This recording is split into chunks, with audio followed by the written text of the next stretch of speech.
The honourable member for Winnipeg South Centre. Thank you very much, Mr. Speaker. And I would first like to clarify that it is my absolute pleasure to split my time with the Parliamentary Secretary for the Minister for the Status of Women. Now, Mr. Speaker, I am very pleased to respond to the extremely misguided motion proposed by the honourable member for Skeena Bulkley Valley in regard to income equality.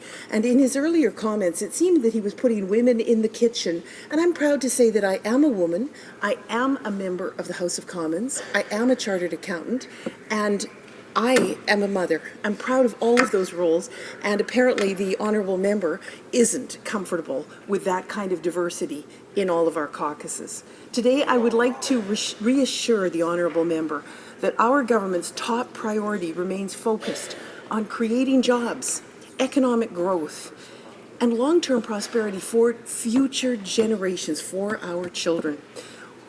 At the same time, we are ensuring that all Canadians have the opportunity to share in the benefits of a strong economy. And, Mr. Speaker, that is progressive. I would like to highlight what our government's Economic Action Plan has done to reduce taxes for Canadian families like yours and like mine since taking office in 2006. Of course, I'm not surprised that the NDP are against a tax cut to actually put money in the pockets of Canadians. Everyone in this House is well aware of their record for opposing tax relief for Canadians. This attitude is precisely why the NDP, in all of their socialist wisdom, know how to spend money better than those who earn it. Mr. Speaker, we disagree. I would like to talk about our government's strong record of tax relief for Canadians, both low income and middle income. Since we formed government, Canadians have benefited from significant, broad-based tax cuts. These tax reductions have given individuals and families more flexibility to make the choices that are right for them. Indeed, the average Canadian family of four will pay close to $3,400 less in taxes this year and every year to come. These significant savings come from a variety of sources, such as a reduction in the GST rate to 5% from 7%, a tax cut the Parliamentary Budget Officer notes is actually progressive and significantly helps lower income families. Of course, the opposition voted against this significant relief for low-income Canadians. We also increased the amount that all Canadians can earn without paying federal tax, a measure that has helped low and middle income Canadians across the spectrum, and again, it was opposed. We took 380,000 Canadian seniors off the tax roll completely because they no longer have to pay federal taxes. And I'm very sorry to have to say that they, at least in my province, Mr. Speaker, they still pay significant provincial tax. We introduced the working income tax benefit to help low-income Canadians over the welfare wall. Yet again, this was opposed by the opposition. We've also introduced the universal child care benefit, which is helping young families across the spectrum. Again, opposed, with the Liberals famously saying all that would mean to families is that they will buy more beer and popcorn. Well, Mr. Speaker, that's not what families do in my riding. They invest in their children's and their children's future. It boggles the mind just how ideologically opposed the opposition is to allowing Canadian families to have more money and to make the decisions that are right for them. But that's just the beginning. We've also introduced numerous targeted tax reduction measures. For example, we have helped families by introducing the Children's Fitness Tax Credit and the Children's Arts Tax Credit. We have introduced the Registered Disability Savings plan to help individuals with severe disabilities and their families save for their children's long-term financial security. We have enhanced support to caregivers of infirm, dependent family members by introducing the Family Caregiver Tax Credit. We have provided annual targeted tax relief for seniors and pensioners by increasing the age credit and the pension income credit amounts. We have provided further support to students who now have, and especially to their families, because I know a lot of families help their children get through university, but we have now exempted scholarship income from taxation. That was a big change. We have introduced a textbook tax credit, and we are making registered education savings plans more responsive to changing needs.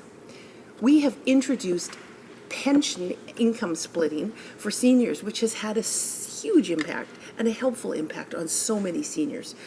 And we have introduced the public transit tax credit to encourage public transit use and put more money again in the pockets of the people who use it. We have introduced the tax-free savings accounts, the most significant change to taxation since the introduction of RRSPs in 1957. In total, our government will have provided almost $160 billion in tax relief for Canadian families and individuals over the last 6-year period. Mr. Speaker, let me point out to the opposition that Canadians at all income levels are benefiting from tax relief introduced by our government, with low-income and middle-income Canadians receiving proportionately greater relief than higher-income Canadians. In fact, the federal tax burden is the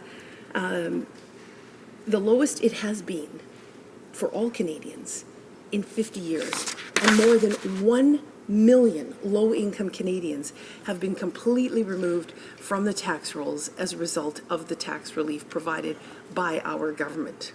That leads me to income equality.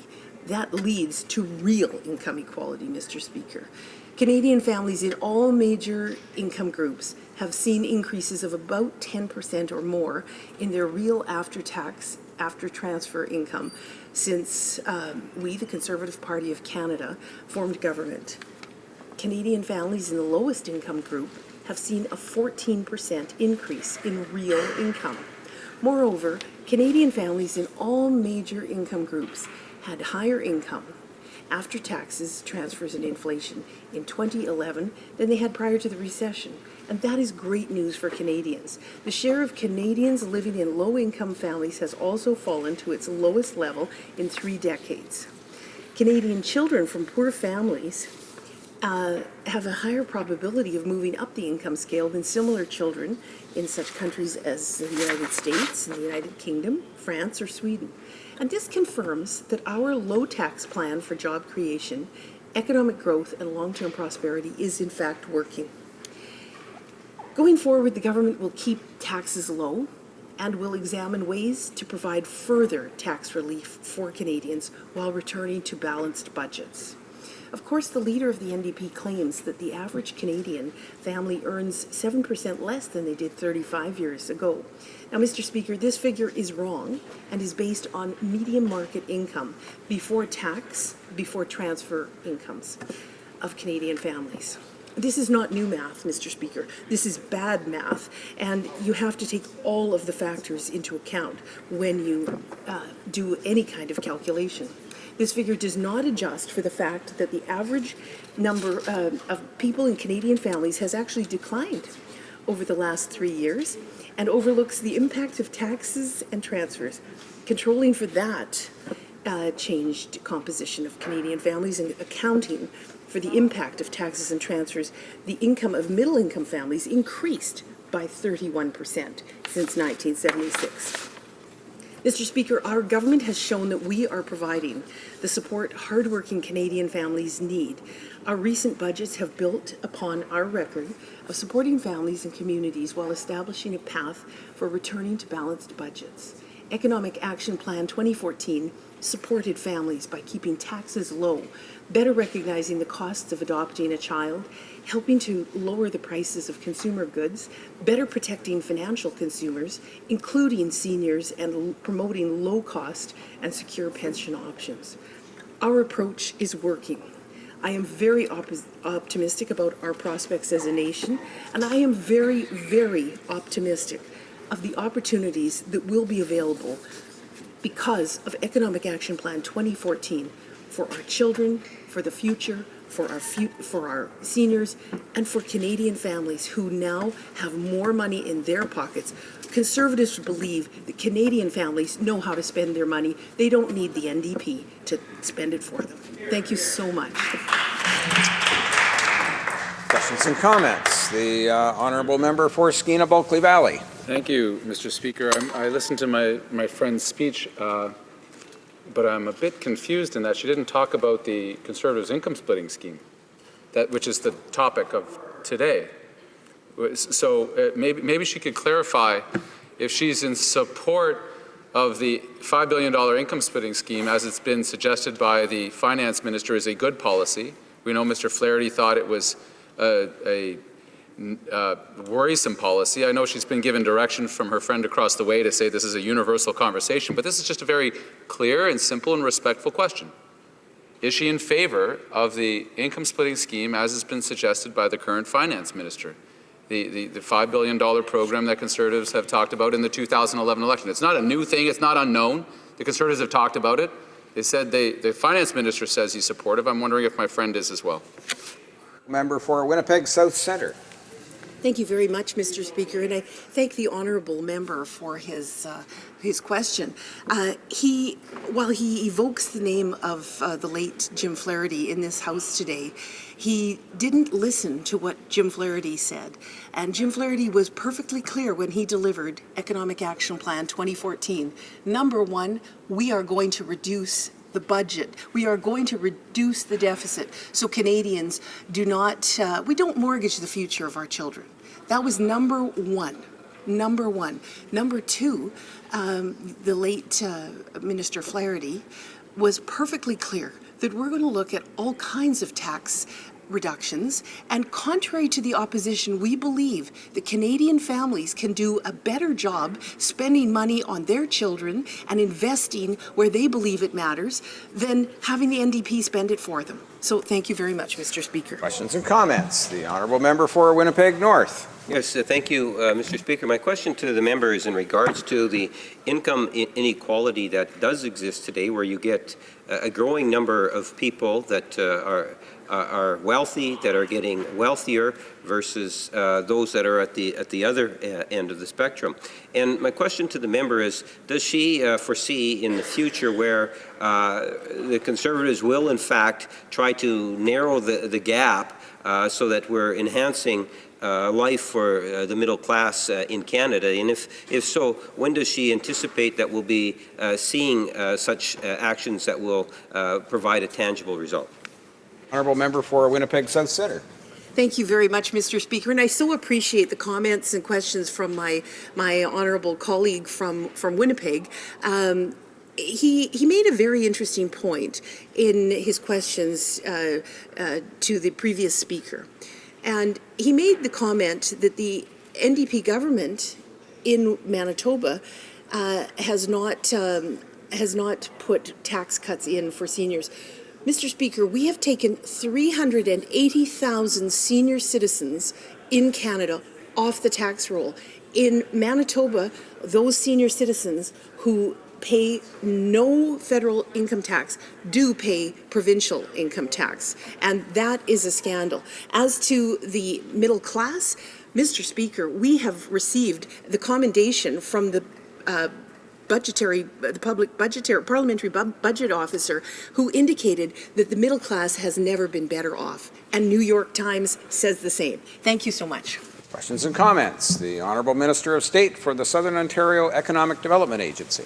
Well, thank you, Mr. Speaker. I want to congratulate my colleague opposite for what I see as a great speech. I want to congratulate her, Mr. Speaker, for bringing together the bigger picture that this government is attempting to do, which is create a very efficient way of running the country, keeping healthcare transfers at the highest ever, social transfers to the provinces, but also reducing taxes in every area we can think of.